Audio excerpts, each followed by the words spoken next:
ప్రపంచంలో సైన్స్ సమాధానం చెప్పలేని ప్రశ్నలు ఏవైనా ఉన్నాయంటే అవి ఎక్కువగా దేవాలయాల దగ్గరే మొదలవుతాయి.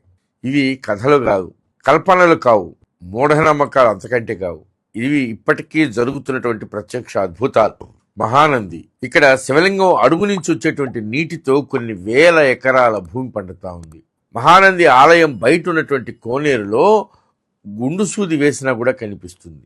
ఎంత చలికాలమైనా సరే అక్కడ నీళ్లు గోరువెచ్చగానే ఉంటాయి. ఇది ఎలా సాధ్యం? దీనికి సైన్స్ దగ్గర సమాధానం ఉందా? లేదు. ప్రకాశం జిల్లా పొన్నలూరు మండలం కే అగ్రహారం కాశీ విశ్వేశ్వరాలయం. ఇక్కడ శివలింగం క్రింద నుంచి ఉబికి వచ్చేటువంటి నీళ్లు 14 గ్రామాలకి తాగునీరు. శివుడు కేవలం దేవుడు కాదు, జీవనాధారం. ఆదిలాబాద్ జిల్లాలో శ్రీ బుగ్గ రామేశ్వరాలయం. శివలింగం నుంచి వచ్చేటువంటి నీరు ప్రవహిస్తుంది. శివలింగం నుంచి బుగ్గ అంటే ఊట వస్తుంది. శివలింగం నుంచి ఇక్కడ శివుడు నీటి బుగ్గగా ఊటగా మారాడు. కాళేశ్వరంలో ఒక అద్భుతం జరుగుతుంది. కాళేశ్వరం దేవాలయంలో నంది ఉత్తరాయణంలో ఉత్తరముఖంగా, దక్షిణాయనంలో దక్షిణముఖంగా తిరుగుతాడు. రాయి కదులుతుందా, లేకపోతే కాలమే కదపుతా ఉందా? ఆలంపూర్లో ఉన్నటువంటి బాలబ్రహ్మేశ్వర దేవాలయంలో స్వామికి ఎన్ని నీళ్ల ట్యాంకులతో అభిషేకం చేసినా కూడా ఆ నీళ్లు ఎక్కడికి పోతుందో అర్థమే కావటంలా. ఇప్పటికి కూడా ఎవరికి తెలియదు. అట్లాగే పానగల్లులో ఉన్నటువంటి ఛాయా సోమేశ్వరాలయం. ఈ శివాలయంలో ఒక అద్భుతం జరుగుతుంది. ఇక్కడి శివలింగం పైన నీడ పడుతూ ఉంటుంది. ఉదయం నుంచి సాయంత్రం వరకు సూర్యుడు ఎన్ని కోణాలలో తిరిగినా సరే శివలింగం పైన పడేటువంటి నీడ మాత్రం మారదు. కాలం కదులుతుంది, సూర్యుడు కదులుతాడు, కానీ శివుడి పైన నీడ మాత్రం స్థిరంగా ఉంటుంది. అది ఎక్కడి నుంచి వచ్చి పడతా ఉందో ఆ నీడ ఇప్పటికీ ఎవరూ చెప్పలేకుండా ఉన్నారు. ఇది నమ్మకం కాదు, ఇది ఇప్పటికీ కనిపించేటువంటి ఒక అద్భుతం. అలాగే కీసరగుట్ట శివాలయం. ఇక్కడ ఒకే కొండపైన వందల సంఖ్యలో స్వయంభూ శివలింగాలు కనిపిస్తాయి. వాటిని ఎవరు అక్కడ ప్రతిష్ఠించాలా, ఎక్కడి నుంచి వచ్చాయో తెలీదు.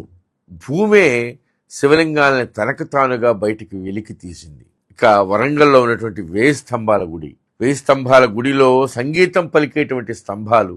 అట్లాగే అక్కడ ఉన్నటువంటి రాతి నందిని మీటితే కంచు శబ్దం వస్తుంది.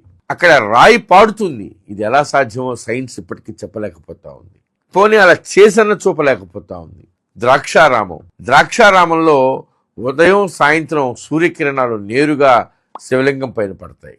ఇక భీమవరంలో సోమేశ్వరుడు.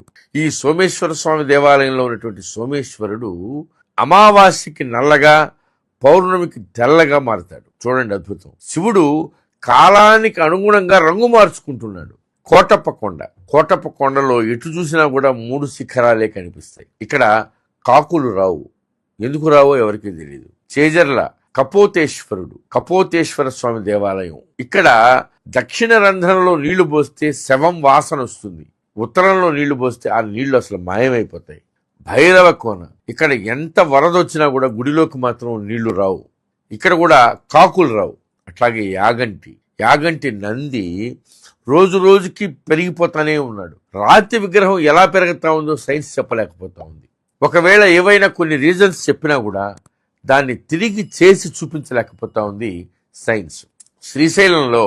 శ్రీశైల మల్లికార్జున స్వామి దేవాలయంలో ఒకప్పుడు భ్రమరాంబికాదేవి వెనక 9 ఝంకారం ఆ శబ్దం వినిపించేదని, ఇప్పుడు భక్తుల రద్దీ ఎక్కువ కావడం వల్ల వినిపించడం లేదని చెప్తారు.